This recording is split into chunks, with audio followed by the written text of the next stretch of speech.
옛말에 초지일관이라고 하는 말이 있습니다. 이 말은 처음에 뜻을 세운 것을 끝까지 지켜간다는 의미입니다. 참 좋은 말입니다. 한국의 대통령이 새로 뽑혔습니다. 우리 문재인 대통령이 이제 선서도 하고 국정 운영을 이야기하면서 이러저러한 공약을 이야기했습니다. 초지일관한 그 마음 가지고서 끝까지 이루어내기를 함께 기도하며 바라는 마음 전달하고 싶습니다. 이 초지일관이라고 하는 단어를 접하면서 이 말을 저희들의 신앙에 한번 적용을 해보았습니다. 그러다 보니까 이 말이 이 하나님의 성품 하나를 나타내는 단어 하나에 쓰이더라고요. 그게 신실하심입니다. 신실하다, 변함이 없다라고 하는 거죠. 오늘 저는 느헤미야 말씀 보면서 함께 나눌 내용이 바로 믿음의 신실함, 초지일관의 신앙에 대해서 나누고자 합니다. 지난 시간에 우리는 우리 내부의 무서운 적을 살펴보았습니다. 무엇이었습니까? 우리 안에 있는 불평과 불만이었습니다. 그럼 이 불평과 불만을 이길 수 있는 방법이 뭐라고 말씀을 드렸습니까? 첫째는 복음을 내 안에 받아들여야 되고, 그 복음을 통해서 내가 하나님의 사람임을 기억해야 되고, 내가 하나님의 사람임을 기억하며 살아갈 때 나의 입에서 나오는 말은 하나님께 찬양 드릴 수 있는 말로 변화될 수 있다라고 말씀을 드렸습니다. 우리 성도님들 한 주간 동안 그렇게 사신 줄로 믿습니다. 아마 근본에 여러분들이 구역공과 때 야고보서 말씀을 통해서 이제 말에 대해서 배우실 것입니다.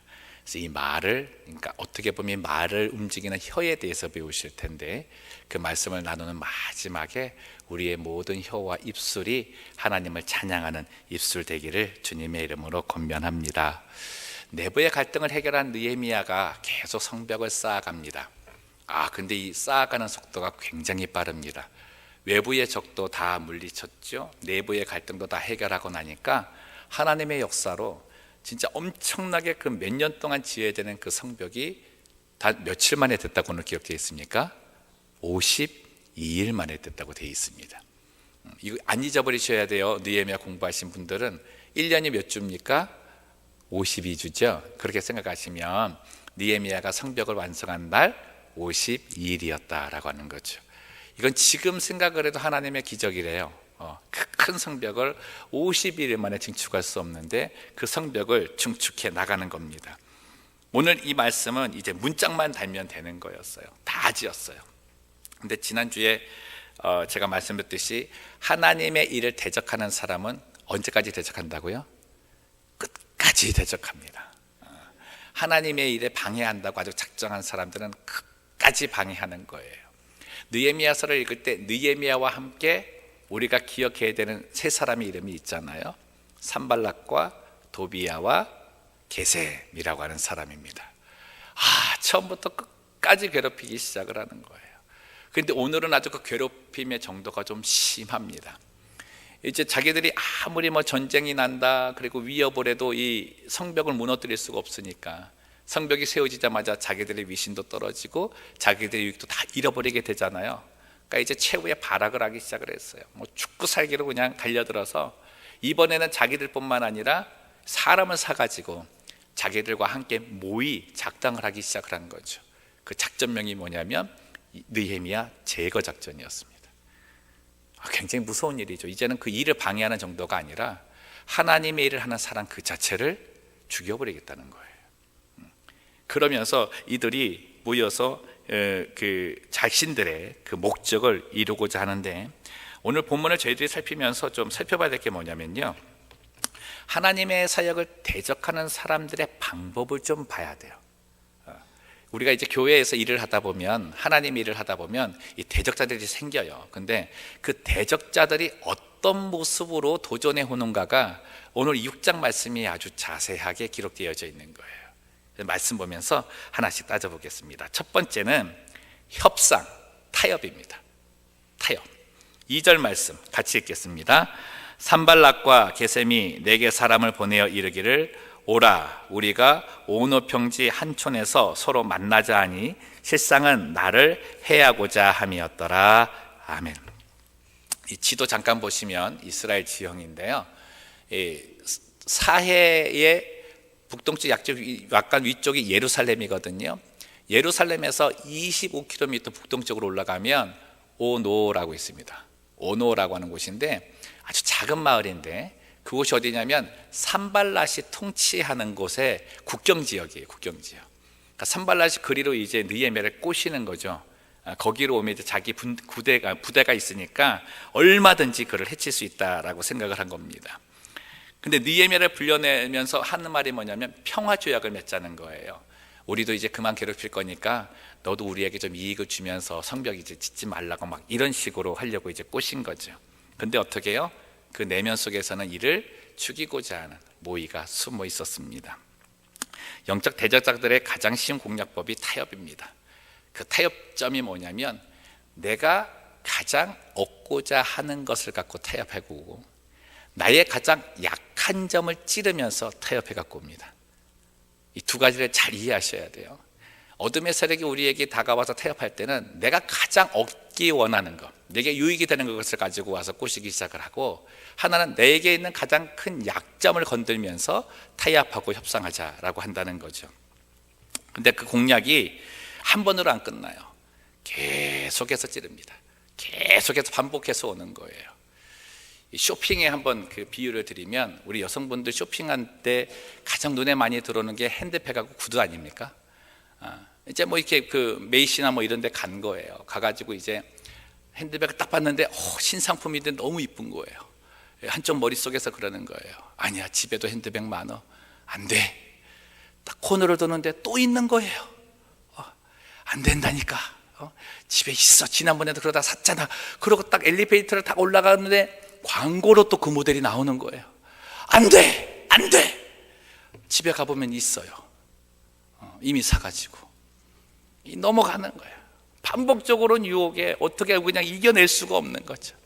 사단의 타협이 이렇다는 거예요. 처음에는 내가 이거는 사단이 내게 타협하는 거야 라고 안 된다고 얘기합니다. 그런데 계속해서 유혹해 오는 거예요. 그럼 어떡합니까? 나도 모르는 사이에 거기에 손을 대게 된다는 것이죠. 저는 이 지역이 참 좋습니다. 여러분, 사단이 이렇게 타협해 올 때 어떻게 하려고? no 하시면 돼요. 도대체 이분들은 웃음도 없고, 이 마을 이름이 오노라고요. 오노. 여러분들 그런 타협이 이렇게 오면 어떻게 하시라고요? no 하시라고요. 나는 그거는 전혀 할 수 없다라고 오노라고 하시라고요. 본문에 보면 어떻게 해요? 4번이나 똑같은 것을 보냈다고 되어 있지 않습니까? 이런 타협을 했을 때 우리가 단지 그 타협에 넘어간 정도가 아니고요, 느헤미야가 얘기하는 거예요. 내가 만약에 이 타협을 하러 갔다면 나는 죽었다는 거죠. 우리 믿는 사람들은 어둠의 세력과 타협하는 그 순간 영적 죽음입니다. 깨어나지 못하는 곳에 가두어져 버리고 묻혀져 버릴 수밖에 없는 거예요. 그래서 그런 타협점이 올 때마다 정말 주님의 이름으로 물리치시기를 주님의 이름으로 축복합니다. 절대 타협해서는 안 됩니다. 두 번째 공략법은 중상모략과 자기 편 만들기입니다. 5절에서 6절 말씀 보면, 산발랏이 5번째는 그 종자의 손에 봉하지 않은 편지를 들려 내게 보냈는데 그 글에 이르기를 이방 중에도 소문이 있고 가스무도 말하기를 너와 유다 사람들이 모반하리 하여 성벽을 건축한다 하나니 네가 그 말과 같이 왕이 되려 하는도다. 이 느헤미야가 하지도 않은 말을 조서에 써가지고 보낸 거예요. 그리고 온 동네에 다 소문을 냈다라고 허위 광고를 하고 있습니다. 그러면서 위협해 오는 거예요. 당시 아닥사스다 왕이 통치하고 있었기 때문에 다른 왕이 세워진다는 말만 들어도 그는 죽음이었거든요. 그러니까 이 말을 퍼뜨리면서 너 나한테 오지 않으면 이 말이 거짓이라는 것을 나는 밝히지 않고 이 말이 사실이라고 말하면서 왕에게 갈 것이다라고 위협하기 시작을 했습니다. 여러분, 내가 하지도 않은 말이 퍼뜨려진다고 했을 때 그것을 증명하러 다니지 마세요. 내 마음대로 말을 만들어서 상대를 공경에 빠뜨리는 그 사람하고는 말을 섞으시면 안 됩니다. 그거 증거하려 가지 마세요. 오히려 더 엉킨 실타래가 더 엉키게 되는 어려운 상황을 맞이할 수밖에 없어요. 그때 느헤미야 같이 있어야 되는 거예요. 그런 소리 들을 때 느헤미야 같이 있어야 되는 거예요. 두 번째는 또 이 문제가 뭐냐면 더 간교한 게 자기가 이 말을 퍼뜨려 놓고 자기한테 오면 해결해 주겠다 그러는 거예요.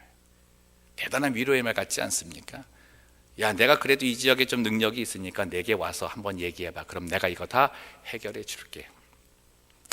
이거요, 요즘 들어서 성도들에게 있어서 어떠한 간교로 다가오냐면, 성도들이 좀 일상생활하면서 좀 어려운 상황에 빠질 때가 있어요. 근데 어려운 상황에 빠졌는데 신앙과 갈등되는 상황이 있을 때가 좀 있습니다. 근데 그때 자기의 어려운 상황을 얘기했을 때, 그래, 그 어려운 상황 이렇게 얘기하면서 잠깐 하나님 곁을 좀 떠나도 괜찮아, 이렇게 얘기해 주는 사람들이 있을 때가 있습니다. 저도 이런 경험을 한번 가졌는데, 예전에 그 교회를 섬길 때 집사님 한 분이 계셨어요. 이분이 이제 개인 사업을 시작을 하셨습니다. 시작하면서 이제 기도를 해달라 그러셨죠. 그래서 이제 같이 가서 기도도 해주고 했는데, 사업이 잘 된 거예요. 진짜 잘 돼가지고, 뭐 듣는 소리들마다 막 그 사람들이 부러울 만큼 너무나 잘 되는 거죠. 그런데 이분이 주일날 얼굴이 안 보여요. 주일날 그 얼굴이 했는데, 한 번 이제 또 이렇게 주일날 나온 날이 있어서 장로님 한 분과 함께 어떻게 우연찮게 만나서 이제 대화를 나누게 됐습니다. 그랬더니 그러는 거예요. 그 일이 너무 바쁘고 목사님 정말 죄송하다고. 그래서 나한테 왜 죄송하냐고. 예배 못 나오면 하나님 앞에 죄송하지 왜 나한테 죄송하자고. 그랬더니 하여튼 하나님한테도 죄송하고 목사님한테도 죄송한데 일이 너무 바빠서 주의를 못 지키고 있다고 하는 거예요. 곁에 계신 장로님이 한 말씀을 딱 거두시는 거예요. 저는 기대를 많이 했습니다. 근데 그분이 하시는 말씀이 뭐냐면, 사업이 바쁘다 보면 다 그래. 나도 그랬어. 주일날 못 나올 수도 있으니까 너무 마음이 무거워하지 말고 일 열심히 해서 헌금 잘 드려, 이렇게 얘기를 하는 거예요. 이야, 이걸 어떻게 이 난국을 헤쳐나가야 되지? 정말 그 말 어떻게 보면은 뭐 위로가 되는 말이겠죠. 저 거기서 그렇게 얘기했어요. 그렇죠, 사업 열심히 하시고 이렇게 바쁘시다 보면 쉬실 수 있으시죠. 맞아요, 힘드실 거예요. 그런데 집사님, 사업이 아무리 힘들고 어렵다 그래도, 아무리 바쁘고 하다 그래도 혼자 지고 가지 마세요. 하나님하고 함께 지고 가세요. 그래야 가벼워요. 예배 열심히 드리셔요. 그러면 하나님이 함께 지고 가시기 때문에 더 빨리 가실 수 있을 겁니다. 말씀을 드렸죠. 제 마음에는 그랬어요. 그분을 통한 하나님의 역사가 그치지 않기를 원했습니다. 사업을 통해서든 뭐를 통해서든 하나님께 기도하고 시작한 그 일에 있어 하나님께서 역사하신다고 믿었다면 하나님은 역사하시잖아요. 그 일을 그치게 할 수는 없는 거죠. 그래서 그랬어요. 집사님, 하나님은 언제나 우리 기대 이상이세요. 하나님은 언제나 우리 기대 이상이세요. 예배 꼭 참석하세요. 맞습니까? 하나님 우리의 기대 이상 맞습니까? 여러분 그거 믿으십니까? 마태복음 12장 35절 말씀을 봅니다. 선한 사람은 그 쌓은 선에서 선한 것을 내고 악한 사람은 그 쌓은 악에서 악한 것을 내느니라 되어 있습니다. 선과 악의 기준은요 다른 게 아니에요. 하나님의 일을 그치게 하는 모든 건 악입니다. 반대로 그럼 하나님에게 일을 할 수 있도록 하는 모든 일은 선한 일인 거죠. 악한 일은 절대로 하나님의 일을 이루게 하지 않습니다. 그치게 만듭니다. 멈추게나 만듭니다. 어떤 상황 속에서도 그치게 만들고 멈추게 만드는 것이 악의 세력에 나에게 오는 유혹이라는 걸 기억하셔서 그 유혹을 끊어 버리시기를 바랍니다. 이 타협에도 넘어가서는 안 됩니다. 세 번째 공략법은 뇌물을 사용해서 사람을 사고 중상모략하는 것입니다. 10절 말씀 보시면, 이후에 무헤다벨의 손자 들라야의 아들 스마야가 두문불출하기로 내가 그 집에 가니 그가 이르기를 그들이 너를 죽이러 올 터이니 우리가 하나님의 전으로 가서 외소 안에 머물고 그 문을 닫자. 저들이 반드시 밤에 와서 너를 죽이기라 하기로. 여기에 새로운 이제 방법이 등장한 거죠. 산발랏 일당이 뇌물로 사람을 샀습니다. 근데 뇌물로 사람을 산 그 대상자가 누구냐면 선지자입니다. 저 이 말씀 보면서 또 읽을 때마다 그렇지만 또 한 번 뭐라 그러죠? 마음에 좀 충격을 받기도 하고 오싹한 마음이 들었죠. 이 사역자가 돈에 넘어가면 진짜 문제거든요. 근데 여기는 선지자가 돈에 넘어간 거예요. 뇌물 줘가지고 느헤미야에게 찾아가서 이 일 전해라라고 얘기하는 거죠. 그 내용을 잘 보십시오. 그러니까 여러분, 악의 세력이 얼마나 강교한가를 잘 보세요. 스마야라고 하는 선지자는 그 당시에 좀 신뢰 있는 선지자였습니다. 그러니까 느헤미야도 굉장히 잘 알고 있었죠. 근데 이 사람이 집에서 나오지를 않는 거예요, 며칠 동안. 그러니까 소문에는 이 사람이 아픈지 뭐가 있는지 하여튼 궁금하게 만들고 걱정거리가 되게 만든 거죠. 느헤미야가 찾아간 거예요. 이 사람은 반드시 찾으러 올 거니까. 만났어요. 만나가지고 스마야야, 너 무슨 일이냐 물었더니 스마야가 얘기하는 거예요. 내가 밖에도 안 나가고 기도하는 가운데 내가 하나의 환상을 봤는데, 야, 산발랏이라고 하는 그 일당이 오늘 저녁에 너를 찾아와서 죽일 거라 그런다. 그러니까 나와 함께 성소에 들어가서 숨자라고 한 거예요. 성소가 좀 안전한 곳처럼 느껴지지 않습니까? 근데 여러분, 이 산발랏이 스마야를 통해서 느헤미야에게 어려움을 주는 건, 성소 안에는 누구만 들어갈 수 있습니까? 제사장만 들어갈 수 있습니다. 선지자도 못 들어갑니다. 제사장만 들어갈 수 있습니다. 근데 선지자니까 하나님과 가까운 사람이잖아요. 그 선지자가 예언을 하면서 들어가자 그러니까 무사람 같으면 들어갈 수 있죠. 하나님 음성 들었으니까 선지자가 얘기하니까 들어가겠다라고 할 수 있었던 거예요. 느헤미야 보고 그러네, 같이 들어가자. 들어가는 그 순간 하나님에 의해서 처단이 되든지 아니면 나왔어도 백성들에게 돌을 맞아 죽든지 욕을 먹을 수밖에 없는 그 일이 성소에 들어가 숨는 일이었습니다. 그 일을 하게 만들고 있는 거예요. 이 간교한 것, 얼마나 우리들이 정신 차리고 있지 않으면 넘어갈 수밖에 없는지 정말 아찔한 순간입니다. 물질적인 것으로 그 어떤 친절함으로 도움을 준다고 해서 내가 그와 함께 악의 길에 발을 담궈서는 안 된다는 거예요. 말씀에 깨어있지 아니하고 영적으로 깨어있지 않는 한 이런 도전이 왔을 때는 그저 그런갑다 하고 따라갈 수밖에 없다는 거죠. 그런 어려움에 많이 빠지는 사람들이 누구예요? 그게 이단이에요. 이단. 잘 모르고 있다가 얼마나 안타까운 일인지 모르고, 여러분, 그거 덥석 물었다가는 큰일 납니다. 정말 큰일 납니다. 올바르지 못한 진리 한번 발디디게 되면 헤어나올 수 없는 그런 작용으로 빠질 수밖에 없는 거예요. 정말 정신 바짝 차리고 살아야 하는 영적인 시대인 거죠. 옆번하고 인사합시다. 정신 바짝 차립시다. 졸던 분도 지금 번쩍 일어나셨어요. 이러한 대적자들의 간교를 느헤미야가 어떻게 이겨냈을까? 이제 그거를 살피는 거예요. 첫 번째, 하나님 중심의 초지일관의 신앙을 가지고 있었다. 하나님 중심의 초지일관의 신앙을 가지고 있는 거에 가장 큰 근거는 하나님은 살아계시다는 겁니다. 오늘 살아계신 주 찬양했잖아요. 그렇죠? 여러분, 하나님 살아계심을 믿으십니까? 내가 예배 드릴 때마다 살아계신 그 하나님이 보고 계신다는 걸 믿으십니까? 그게 다른 거예요. 이 초지일관의 신앙의 근거는 어떻게 보면 느헤미야 안에 있는 하나님을 향한 신앙일 수 있겠지만, 그것보다 더 깊은 믿음의 그 바탕, 베이스먼트가 있었던 거죠.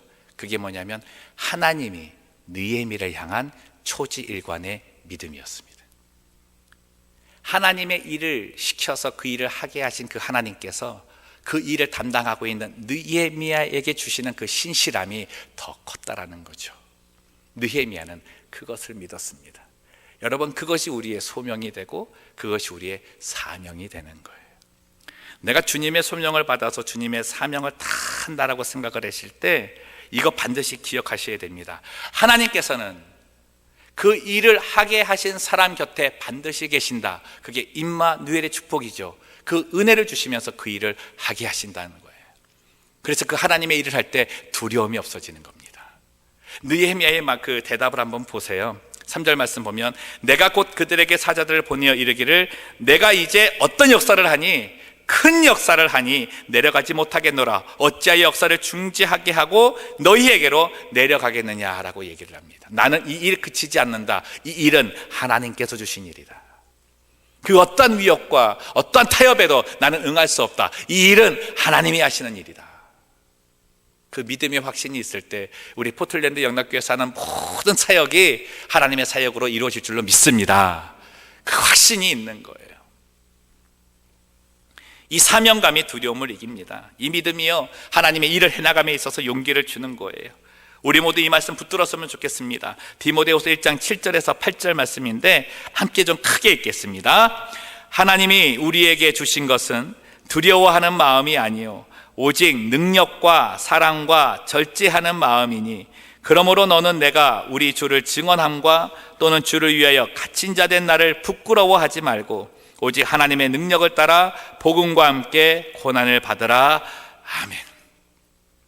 우리에게 주시는 것은 두려움이 아닙니다.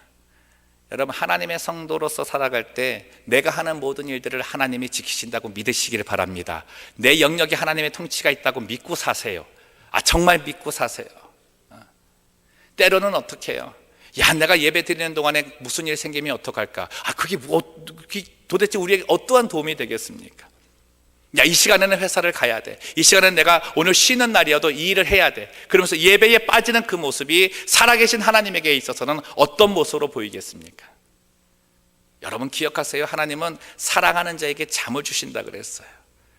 그 믿음이 어디서 와요? 그 말씀의 첫 번째가 뭡니까? 여호와께서 성을 지키시고 파수꾼이 되신다는 거 아니에요? 내가 자는 동안에 하나님께서 일하신다는 거예요. 내가 자는 동안에 하나님께서 만지시겠다는 거예요. 그 믿음이 있기에 느헤미야가 담대히 말하고 사도 바울이 믿음이 연약해져 가고 있는 디모데에게 말하는 거예요. 감옥에 갇혀 있으니까 디모데가 그냥 너무나 두려워 떠는 거예요. 나를 가르친 스승이 내가 어떻게 감옥에 들어가서 저렇게 나오지도 못하고 있는가? 나도 전하다가 감옥에 들어가는 거 아니야? 그런 두려움에 있는 거예요. 그때 뭐라 그래요? 주를 믿으라. 나를 믿는 것이 아니라 주를 믿으라. 부활의 주님이 너와 함께 하신다. 복음과 함께 고난 받아도 괜찮아. 승리가 우리의 것이야 라고 말한다는 것이죠. 우린 대적 앞에서 주춤하는 사람들이 아닙니다. 오직 하나님의 능력으로 이기는 자임을 믿으시기를 바랍니다. 두 번째 느헤미야의 승리의 비결은 12절 말씀의 앞단어에 있습니다. 12절 말씀 보시면 앞단어에 깨달은즉이라고 되어 있습니다. 깨달은즉. 여기서 이제 그 느헤미야 6장에서 가장 중요한 단어인데, 깨닫다라고 하는 이 어원의 의미는 기도함으로 깨어 있다라고 하는 거예요. 기도함으로 깨어 있다. 그 느헤미야는 산발락과 도비아와 게셈과 그 일당의 무리들의 일을 알고 있었다는 거예요, 모르고 있었다는 거예요? 알고 있었다니까요. 제가 느헤미야에서 처음 이제 그 성도님들과 말씀 나눌 때 느헤미야가 어떤 사람이라고 말씀을 드렸습니까? 느헤미야는 감사합니다. 기도의 사람이었다. 그는 항상 기도의 자리에 있었어요. 기도의 자리에 깨어 있다 보니까 하나님이 어떻게 해요? 가르쳐 주셨다는 거예요. 또 이거 너무 신비적으로 받아들여서 점쟁이 이런 식으로 받아들이시면 안 되고요. 하나님께서 우리로 이 시대에 기도하면서 깨어 있게 하실 때 알게 하는 건 뭐냐면, 저 사람이 악인인지 선인인지 분별하게 한다는 거예요. 저 사람이 내게 다가올 때 그 일이 악한 일인지 선한 일인지 분별하게 한다는 것입니다. 기도에 깨어 있어서 이 분별력 가지시기를 주님의 이름으로 축복합니다. 반드시 가지셔야 됩니다. 반드시 가지셔야 됩니다. 우리가 하나님께서 주시는 어떤 일을 배우고자 할 때 다른 것 보면서 배우지 말고요, 기도에 깨어 있는 가운데 말씀 보시면 그 길을 열어주시잖아요. 아니 근데 정말로 내게 일어날 일들을 보여주실 때가 있다고요. 남의 일을 보여주시는 게 아니고요, 내 걸 보여줘요. 내 걸 보여줘. 가끔가다 기도하시다가 이렇게 기도 좀 이렇게 좀 신령하게 한다 분 보면은 어떤 분 이런 분이 있대요. 내가 어제 꿈을 꿨는데 당신 꿈을 꿨어. 당신 오늘 뭐 할 건데 이런 일 하면 안 되고 이 사람 만나면 안 돼. 이렇게 얘기하는 사람들이 있어요. 아니요, 하나님은 내일을 보여줘요. 내일. 나에 관한 거. 그래서 나를 지키게 하신다고요. 내가 기도하는 그 자리에 있을 때 하나님께서는 내게 그 일을 가르쳐 주시면서 나를 만지시기 시작하는 겁니다. 다시 나를 돌아보게 하시는 거죠. 하나님의 음성을 들을 수 있는 사람이 누굽니까? 깨끗하고 성결한 자라는 거예요. 그래서 어떻게 그때 2주 전에 말씀드렸어요. 내게 대적이 올 때 어떻게 하라고요? 하나님께 고자질하라 그랬잖아요. 하나님께 이르라 그랬잖아요.